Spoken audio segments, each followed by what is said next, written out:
తెలియజేస్తున్నాను. ముఖ్యంగా ఈ ఆంధ్రప్రదేశ్ దళిత మిత్ర కావున ఈ సభకు మురారి ప్రవీణ్ కుమార్ గారు వచ్చి అదే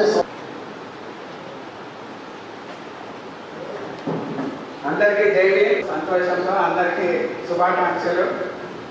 ఏపీ దళిత మిత్ర సంఘం ఆమెగూడ సభకు వచ్చేసినటువంటి రావాల్సిందిగా కోరుకుంటున్నాను.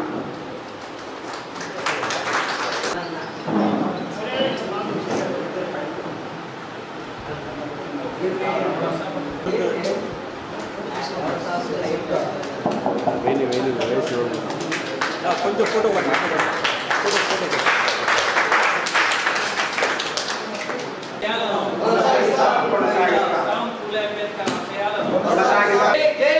जय जय भीम, जय अंबेडकर, जय महात्मा ज्योतिराव फुले, కొనసాగిస్తాం మహనీయుల ఆశయాలను,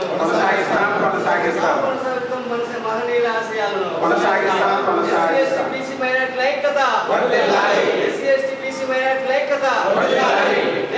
కలకత్తాలోని మహిళా డాక్టర్ రేపటి మర్డర్ జరిగినటువంటి సంఘటన చాలా బాధాకరం. ఆమె మరణం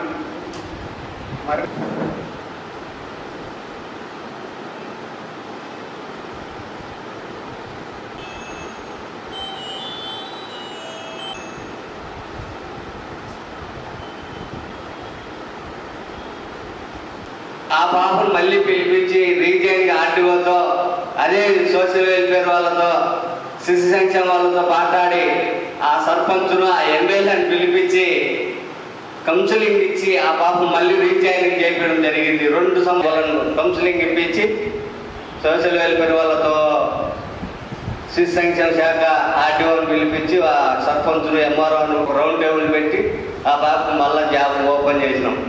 అది దళిత మిత్ర సంఘం కొంతమేరకు కొన్ని అదే బాబాసాహెబ్ అంబేద్కర్ కోనసీమ జిల్లా పెట్టడానికి కూడా దళిత మిత్ర సంఘం పాత్ర పొందుతుంది.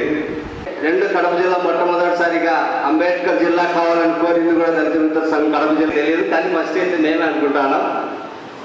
ఈ కొంతమేర మా లాంటి చిన్న పిల్లవాళ్ళను ప్రోత్సహిస్తే మరింత ఉద్యమాన్ని ముందుకు తీసుకుని ప్రజలను చైతన్యం తీసుకొచ్చి బాబాసాహెబ్ చైతన్యవంతులు చేసుకుని భారత రాజ్యాంగం అంటే ప్రజలు చాలా వరకు తెలియదు.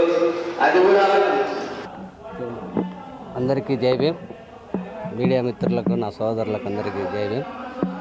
ఆంధ్రప్రదేశ్ దళిత మిత్ర సంఘం 7వ ఆర్ఓ సభకు వచ్చేసిన మీడియా మిత్రులందరికీ జై భీమ్, నా మిత్రులకు జై భీమ్.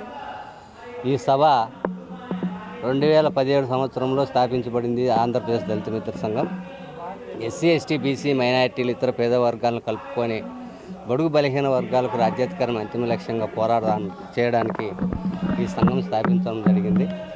ఇప్పటికీ బడుగు బలహీన వర్గాలకు ప్రజల్లోకి భారత రాజ్యాంగాన్ని, బహుజన మేలుకో రాజ్యాంగాన్ని అనే పిలుపుతో ప్రతి ఇంటికి రాజ్యాంగాన్ని పంపించడం జరుగుతూ ఉంది.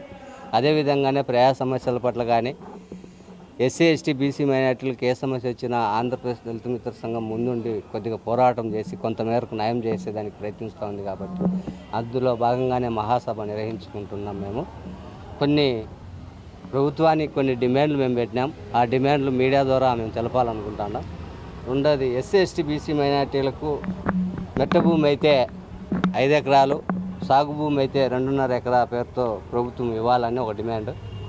ఎస్సీ ఎస్టీ బీసీ మైనారిటీ పక్కా గృహాలకు ఎస్సీ ఎస్టీలకు 7 లక్షల రూపాయలు మంజూరు చేసి 5 సెంటు చొప్పున స్థలం కేటాయించి ఆ పక్కా ఇల్లు కట్టియాలనేది. 500 మంది జనాభా కలిగిన దళితవాడకు ప్రత్యేక పంచాయతీగా గుర్తించాలి.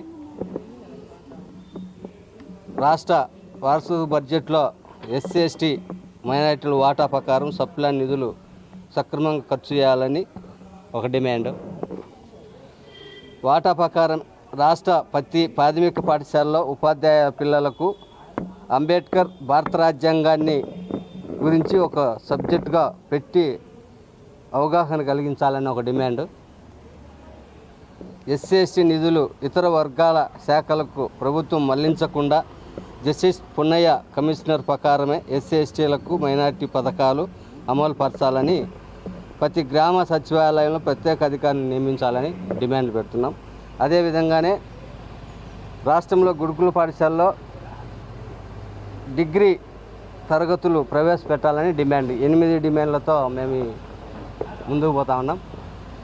కాబట్టి ఇది జరగబోయే కాలంలో శాంతియుతంగానే ప్రభుత్వాన్ని డిమాండ్ చేస్తూ ఉద్యమ రూపంలోనే శాంతియుత ఉద్యమం చేస్తామని చెప్పి ప్రభుత్వాన్ని ఒక రకంగా మేము విజ్ఞప్తి చేస్తూ ఉన్నాం.